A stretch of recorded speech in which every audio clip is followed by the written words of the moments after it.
अस्सलाम वालेकुम रहमतुल्लाहि वबरकातुहू। डॉक्टर कोको एजुकेशन चैनल पे आपको खुशामदीद। हम शुरू करेंगे बायोलॉजी बुक, जिसका चैप्टर होगा चैप्टर 1, क्लास 9th। ठीक है, इसमें हम आज पढ़ रहे हैं इंट्रोडक्शन टू बायोलॉजी। क्योंकि बायोलॉजी जो है वो साइंस की टाइप है, ठीक है, तो इससे पहले हमें साइंस का पता होना ज़रूरी है। ठीक है, साइंस की डेफिनेशन जो है वो बहुत इंपॉर्टेंट है, वो आपने ज़रूर करनी है। ठीक है, साइंस की डेफिनेशन जो है उसके अंदर है साइंस जिसमें हम क्या करते हैं, एक ऐसी टाइप है जिसके अंदर हम ऑब्जर्वेशंस दे बनाते हैं पहले अपनी, फिर हम एक्सपेरिमेंट्स करते हैं, फिर हम रिजल्ट्स निकालते हैं। ठीक है, फिर अगर वो रिजल्ट सही हो तो फिर हमें पता चल जाता है हमारी ऑब्जर्वेशंस ठीक है कि नहीं ठीक। ठीक है, अब आते हैं हम इंट्रोडक्शन टू बायोलॉजी पे, जो कि आज का हमारा मेन टॉपिक है। ठीक है, इसमें क्या है, बायोलॉजी जो है वो लाइफ की स्टडी, बायो से पता चलता है, बायो मीन्स लाइफ, बायो की स्टडी है। ठीक है, लाइफ की स्टडी। और अगर यहाँ पे देखा जाए, ये एमसीक्यूज में भी आता है, the word biology has been derived from two Greek words. ठीक है, bio mean life and logos mean thought और रीजनिंग। ठीक है, बायो का मतलब लाइफ और लोगो मतलब कि सोचना। ये जो लाइफ है ना, इसकी ये प्रॉपर्टी भी आप कह सकते हैं कि सोचना, सोचना इसकी प्रॉपर्टी भी है कि वो वजह तलाश करती है कोई चीज़ सोचने की। ठीक है, अब हम बायोलॉजी के कोर्स में हम देखते हैं कि जो एक इंसान है वो कैसे सारी चीज़ें जो है वो समझ सकता है। ठीक है, इस बात को अंडरस्टैंड करता है, और वो कैसे वो अप्रिशिएट करता है नेचर को, सब कुछ समझ के, ऑब्जर्वेशन ऑब्जर्व करके और उसकी लॉजिकल कंक्लूजन्स निकाल के, तो वो कैसे अप्रिशिएट करता है नेचर को। ठीक है, इसके लिए हम देखते हैं कि लिविंग ऑर्गेनिज्म जो है उनके रिलेटेड एस्पेक्ट्स क्या हैं। ठीक है, वो किस किस पहलू में वो क्या क्या कर रहे हैं। ठीक है, नेक्स्ट है the study of living organisms also provides information and remedies to human problems regarding health, food and environment. ठीक है, अब ये इसमें से इंपॉर्टेंट चीज़ यही है कि आपने याद रखनी है इसकी डेफिनेशन, पहले साइंस की, फिर बायोलॉजी की, फिर आगे ग्रीक वर्ड्स, ये एमसीक्यूज में ही बहुत बार आता है। ठीक है, नेक्स्ट पेज है हमारे पास, आगे हम करेंगे बायोलॉजी की डिवीजन्स। ठीक है, डिवीजन्स क्या है, 3 मेन ग्रुप्स में बायोलॉजी के डिवीजन्स जो है उनको डिवाइड किया गया, और हर ग्रुप जो है ना, हर डिवीजन जो है वो अलग अलग एस्पेक्ट से ताल्लुक़ रख रही है। ठीक है, पहला है जूलॉजी। जूलॉजी से आप याद रखें जू, जैसे जू का तो सबको पता है ना, जू में होते हैं जानवर, तो फिर आप जूलॉजी से ये बात याद रख सकते हैं कि this division of biology deals with the study of animals. Next है botany. This division of biology deals with the study of plants. ठीक है, एंड आ गया माइक्रो। माइक्रो का मतलब होता है बहुत स्मॉल, माइक्रो वर्ड कहीं भी है उसका मतलब होता है बहुत स्मॉल, छोटे, जो हमारे नेकेड आई, जो हम आम आँख से नहीं देख सकते, उसको माइक्रोस्कोप के जरिए देखा जाता है। ठीक है, this division of biology deals with the study of micro organism such as bacteria. Bacteria को हम नेकेड आई से नहीं देख सकते। ठीक है, उसके लिए हमें माइक्रोस्कोप की ज़रूरत पड़ती है। In order to study all aspects of life these divisions are further.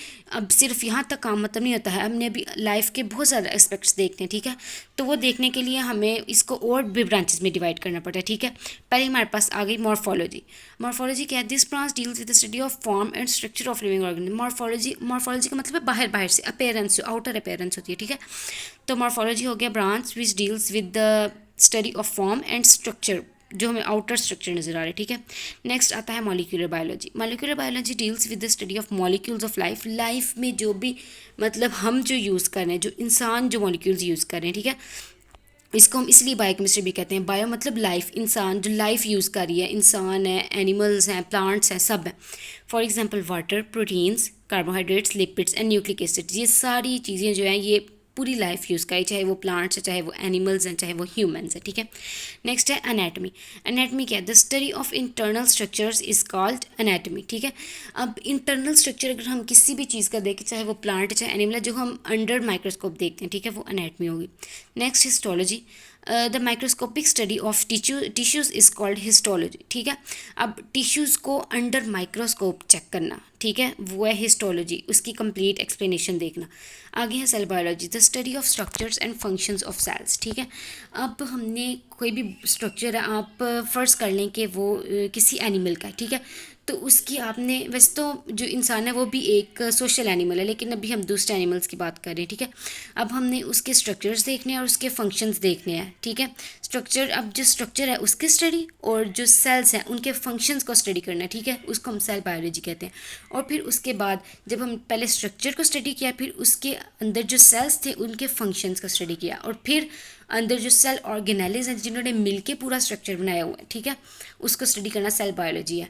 और यहाँ से इसी ब्रांच के अंदर से ही आपको एक और स्टडी करने को एक टाइप मिलती है जो होती है सेल डिवीजन के, सेल डिवाइड कैसे होता है, नए सेल्स कैसे बनते हैं, ठीक है, क्योंकि ह्यूमन बॉडी जो है उसमें सेल्स बनते टूटते रहते हैं, ठीक है, तो वो सेल डिवाइड होकर जब नए बनते हैं तो उनकी स्टडी को भी ना हम इसके अंदर ही स्टडी करते हैं, ठीक है।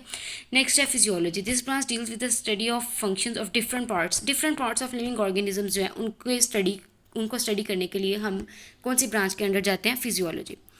Next is genetics. जेनेटिक्स की study of genes and their role in inheritance. Inheritance क्या है कि जो भी करेक्टर्स पेरेंट्स से डॉटर में आते हैं उनको हम इनहेरिटेंस कहते हैं, ठीक है।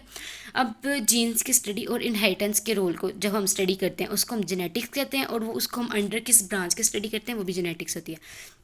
अब बाकी जैसे देखें उन्होंने इनहेरिटेंस की डेफिनेशन भी बता दी है कि inheritance mean transmission of characters from one generation to other, ठीक है। नेक्स्ट है embryology. It is a study of development of an embryo to new individual. अब कोई भी इंसान है वैसे ही पैदा नहीं हो गया, पहले वो एम्ब्रियो था, बहुत छोटा था, और जब तब से लेकर न्यू इंडिविजुअल बनने तक जो सारा प्रोसेस है वो हम अंडर एम्ब्रियोलॉजी पढ़ते हैं, ठीक है। नेक्स्ट है टेक्सोनॉमी। टेक्सोनॉमी क्या है? It is a study of naming and classification of organisms into groups and सब ग्रुप्स, ठीक है। अब ये किसकी स्टडी है कि आपने कोई भी ग्रुप बनाना है, ठीक है, कोई एनिमल्स है, फॉर एग्जांपल एनिमल्स के आप डिफरेंट ग्रुप बनाते हैं कि इसके अंदर फ्रॉग्स हैं, इसके अंदर रैबिट्स हैं, इसके अंदर डॉग्स हैं, इसके अंदर कैट्स हैं, उनकी क्लासिफिकेशन को, उनको नेमिंग, उनकी ग्रुपिंग और सब ग्रुपिंग जो है उनको हम टेक्सोनॉमी के अंडर स्टडी करते हैं। नेक्स्ट है हमारे पास palaeontology. It is a study of fossils, ठीक है, ये स्टडी है फॉसिल्स की। फॉसिल्स क्या है? रिमेन्स, जो पुराने एनिमल्स थे वो दब दब के रॉक्स के नीचे, मिट्टी के नीचे दब के वो फॉसिल्स बन जाते हैं, ठीक है, उनको हम फॉसिल फ्यूल्स कहते हैं। और आगे उन्होंने देखे साथ ही बता दिए which are the remains of extinct organism, जो एक्सटिंक्ट हो चुके हैं ऑर्गेनिजम्स, उनकी बॉडीज़ जो है ना वो पानी के नीचे, वो मिट्टी के नीचे आके वो फिर फॉसिल्स बन जाते हैं, ठीक है, और इस सब को हम पैलेंटोलॉजी के अंदर स्टडी करते हैं। नेक्स्ट हमारे पास इन्वायरमेंटल बायोलॉजी। इन्वायरमेंटल से हमें वर्ड से पता चल रहा है कि इन्वायरमेंट के साथ कोई रिलेशन है इसका। It is deals with the study of interactions between organisms and their environment, ठीक है।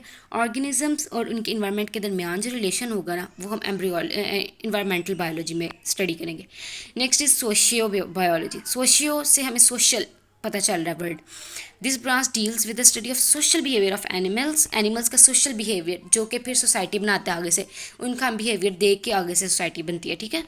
नेक्स्ट है पैरासाइट्स। पैरासाइट्स क्या हैं? पैरासाइट्स ऐसे ऑर्गेनिजम्स होते हैं जो रहते तो बॉडी के अंदर हैं, ठीक है, खाना भी वहाँ से लेना, पानी भी वहाँ, शेल्टर भी, रहते भी वहाँ पे हैं, और इन रिटर्न वो हमें ही नुकसान दे रहे हैं, ठीक है, उनको हम कहते हैं पैरासाइट्स।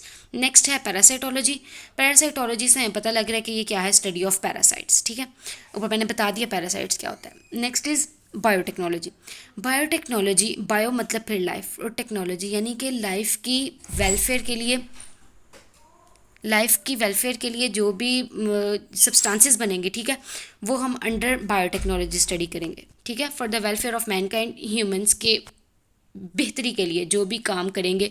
फॉर एग्जाम्पल बायोटेक्नोलॉजी से हमारा बहुत कुछ बनता है, यीस्ट बनती है, योगर्ट बनता है, तो ये सारी चीज़ें जो है ये ह्यूमन के वेलफेयर के लिए हैं, ठीक है, उसकी बेहतरी के लिए हैं, तो वो हम सब कुछ बायोटेक्नोलॉजी के अंडर डिस्कस करते हैं, ठीक है। Next is immunology. इम्यूनोलॉजी क्या है? It is the study of immune system of animals, ठीक है। इम्यून सिस्टम क्या होता है? हमारी बॉडी की जो क़ुव्वत मुदाफ़त होती है, हमारी बॉडी का वो पार्ट कह लें आप, वो हिस्सा जो हमें बीमारियों से निजात दिलाता है, जो बीमारियों के ख़िलाफ़ लड़ता है, और फिर जब ये बहुत थोड़ा कमज़ोर पड़ जाता है तो फिर हमें बुखार होता है या हमारी तबीयत ख़राब होती है, वरना ये पूरी हमारे लिए प्रोटेक्शन करता है, ठीक है। तो इसके अंदर हम क्या करते हैं कि इम्यून सिस्टम को स्टडी करते हैं एनिमल्स की, जो बॉडी का डिफेंड करता है against invading microbes. Invading microbe मतलब जो बॉडी के अंदर आने की कोशिश कर रहे होते हैं, ठीक है, उनसे लड़ता है। Next is entomology. ये क्या है? ये स्टडी ऑफ इंसेक्ट्स है, ठीक है, इंसेक्ट्स की स्टडी को हम कहते हैं entomology. Next is pharmacology. It is a study of drugs. Pharmacology से हमें बहुत खुद पता चलता है फार्मेसी टाइप, ठीक है, तो it is a study of drugs and there effects on the systems of human body, ठीक है। नेक्स्ट ये जो येलो लाइनिंग में हुआ है, येलो बॉर्डर में लिखा हुआ है, ठीक है, ये आपने अच्छी तरह पढ़ना है कि ह्यूमन पॉपुलेशन ग्रोथ। ये आपको क्वेश्चन आ सकता है कि what are the major biological issues today, ठीक है, आजकल मेजर बायोलॉजिकल इश्यूज़ क्या हो रहे हैं, वो है ह्यूमन पॉपुलेशन ग्रोथ बहुत ज़्यादा हो रही है, जिसकी वजह से खाना नहीं मिल रहा और बहुत अफेक्ट हो रहे हैं, बायोलॉजिकल इश्यूज़ बहुत ज़्यादा हो रहे हैं। नेक्स्ट इज इन्फेक्शियस डिजीज़, जिसकी वजह से डिजीज़ बहुत ज़्यादा हो रही है। एडिक्टिव ड्रग्स, जब लोगों को कुछ खाने को नहीं मिलेगा तो वो फिर एडिक्टिव ड्रग्स की तरफ मूव कर जाते हैं, ठीक है।